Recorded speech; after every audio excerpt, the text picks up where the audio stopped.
Jangan pernah lanjut jalan kalau sudah lihat tanda ini di gunung. Setiap langkah di gunung adalah pilihan. Banyak orang berpikir, semakin tinggi, semakin indah. Mereka fokus pada puncak, pada foto, pada rasa bangga ketika sampai di atas. Tapi yang sering dilupakan adalah satu hal sederhana. Gunung selalu memberi tanda.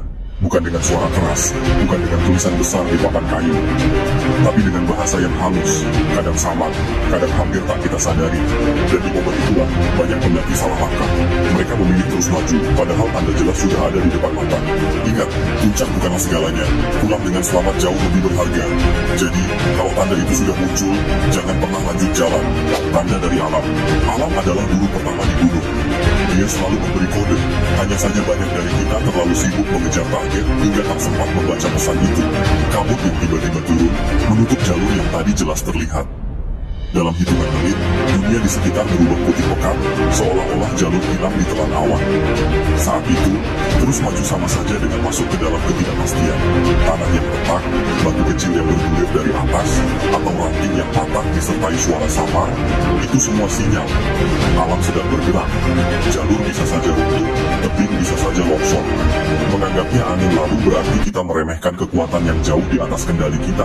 Dan angin, siapa yang bisa melawan angin? Kadang ia datang pelan, lalu berubah jadi hembusan kencang yang membuat langkah goyah. Kalau sudah begitu, memaksa melangkah hanya menambah risiko. Alam berbicara lewat cara yang sederhana. Kalau kita jeli, tanda itu jelas sekali. Tapi kalau kita buta oleh ambisi, tanda itu hilang begitu saja. Tanda dari tubuh. Selain alam, tubuh juga punya bahasa sendiri. Dan anehnya, banyak pendaki memilih mengabaikan bahasa ini. Saat kepala mulai pusing, pandangan berkurang, atau napas terasa makin berat, meski jalur tidak terlalu terjal, itu bukan sekadar lelah. Itu tubuh yang berkata, berhenti, istirahat. Jari-jari tangan yang mulai dingin, bibir yang membiru, tubuh yang menggigil tak terkendali, itu tanda jelas tubuh sedang melawan suhu yang tak sanggup ia tanggung. Hipotermia tidak datang tiba-tiba, ia selalu mengirimkan sinyal lebih dulu. Tubuh tidak pernah berbohong. Kalau kita tetap memaksa, bukan hanya perjalanan yang berhenti, tapi mungkin hidup kita juga. Pendakian bukan ajang melawan tubuhmu sendiri. Justru sebaliknya, ia adalah perjalanan untuk belajar mendengarkan tubuhmu. Tanda dari waktu, gunung juga punya aturan waktu yang keras. Waktu adalah sahabat bagi pendaki yang bijak, sekaligus musuh bagi mereka yang keras kepala. Saat matahari mulai turun, langit berganti warna jingga, itulah sinyal bahwa hari sudah mendekati akhir. Jika saat itu kamu masih berjalan tanpa tempat istirahat yang jelas, maka risiko akan berlipat ganda.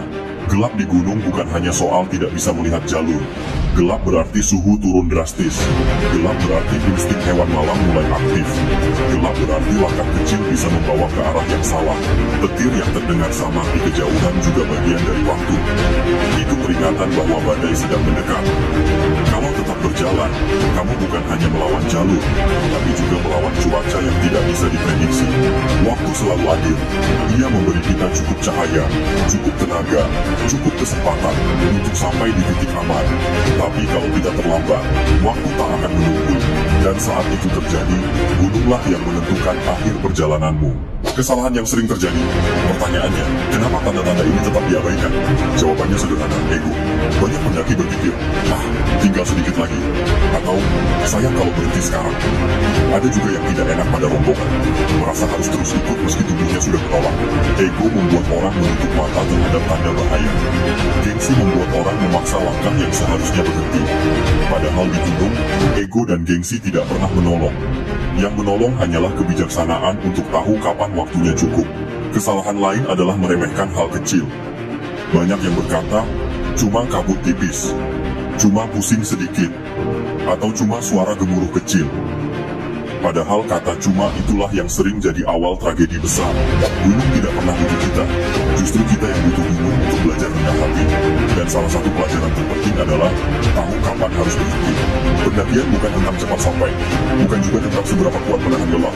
Pendakian adalah tentang membaca tanda, tentang memahami bahasa alam, mendengarkan suara tubuh, dan menghargai waktu. Kalau kabut menutup jalanmu, kalau tubuhmu berteriak minta berhenti, kalau langit mengirimkan peringatan, jangan pernah memaksa. Di gunung, orang yang berani berhenti bukanlah pecundang. Justru merekalah yang benar-benar pemenang. Karena tujuan sejati dari pendakian bukanlah berdiri di puncak, tapi pulang dengan selamat.